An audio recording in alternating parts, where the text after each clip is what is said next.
Como adoecemos? E depois que o sintoma se instala, o que fazer? Bom, é necessário a gente percorrer algumas questões, alguns aspectos, para poder falar sobre isso, para que fique entendível para todo mundo. A gente foi criado, educado, normalmente a grande maioria das pessoas, através do medo e não do amor. Fomos reprimidos em nossas vontades, em ser quem somos de verdade, normalmente para atender expectativas dos outros, seja da família, do cuidador. Por exemplo, uma criança pequena que tem lá a sua babá e a babá não gosta que a criança fique incomodando muito. Então ela tenta cercear, colocar os limites para que a criança não seja ela mesma, não se manifeste ou não chore. Falando sobre isso, sobre não chorar, quem, por exemplo, nunca viu uma criança no mercado que quer alguma coisa e a mãe, seja por não ter o dinheiro, não querer dar aquilo para aquela criança, ela diz não. E a criança faz o quê? Ela sabe chorar para manifestar o que ela está sentindo. Então ela chora.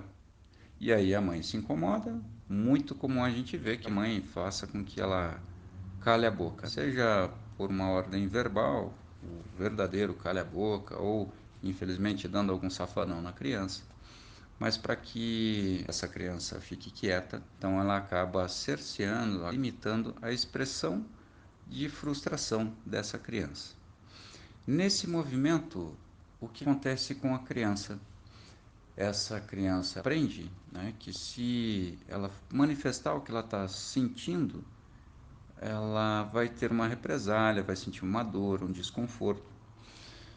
E aí gerou-se um bloqueio. Internamente, a criança inscreve nela mesma que não pode manifestar o que ela está sentindo. Nisso, ela sente frustrações durante a vida. E aí aprende a ficar calada. E aí vai passando o tempo, se não aparece algum sintoma, talvez, por essa frustração acumulada, por essa energia acumulada, pode ser que ela tenha uma explosão de raiva, uma explosão de, enfim, ou até uma crise de choro, por exemplo, que talvez não seja nem identificado como um motivo, alguma razão grande o suficiente para aquela explosão, mas não se observou o que é por trás daquilo. Então podem acontecer essas explosões, que é uma forma de manifestar essa energia dessa frustração acumulada. Como pode surgir uma gastrite, uma enxaqueca e vários sintomas diferentes e possíveis. Porque a gente funciona, o que a gente chama na Gestalt, num tripé: razão, sensação e emoções. A razão é o que eu penso. As sensações, é o frio na espinha, é o nó no estômago. E as emoções, a raiva, a tristeza. E esse tripé precisa estar em equilíbrio. Razão, sensação e emoção em equilíbrio.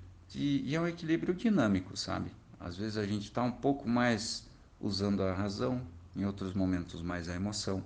E se há desequilíbrio nesse tripé, então começo a sentir os sintomas físicos, psíquicos ou comportamentais. Se não conseguimos ser genuínos nas nossas expressões, seja dos nossos pensamentos, sensações, emoções, se a gente bloqueia todos esses elementos, pensamento, sensação e emoção, eles são energia. E essa energia bloqueada acontece como água escorrendo numa pia entupida. Vai gerar algum sintoma, vai escorrer para algum lado. E não adianta a gente ficar secando o chão, porque vai continuar escorrendo e enquanto a gente não for lá e desentupir essa pia, a saúde dessa pia não vai melhorar. Então a gente precisa ir na causa, entender o que está gerando, o que está causando esse sintoma, esse desconforto, e a gente se apropriar dele, sentir o que for necessário, seja dor, medo, raiva, tristeza ou até uma alegria muito grande. Por exemplo, uma pessoa que tenha ganhado na loteria, mas não possa expressar a sua alegria, então essas questões precisam ser apropriadas. O indivíduo precisa sentir isso de novo. E sentindo isso, vai poder avaliar se aquilo foi genuíno, se não foi. E aí sim, dar um novo sentido, uma nova vazão para essa energia. Dando essa vazão adequada, normalmente os sintomas tendem a sumir, a desaparecer. E pode ser que esse sintoma se repita, foi um padrão que a pessoa aprendeu. Então ele acontece de novo e o que fazer?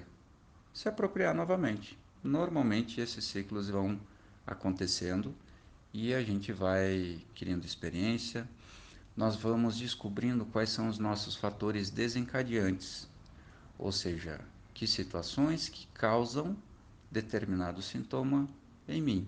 E como eu falei, esses sintomas físicos, psíquicos, comportamentais, tanto faz. Então, como sugestões que eu deixo para vocês, é para que identifiquem quais são os fatores desencadeantes de vocês, identificar, acessar essas histórias, situações, recordar e deixar elas fluírem, seja no pensamento ou, se for possível, talvez dramatizar, representar.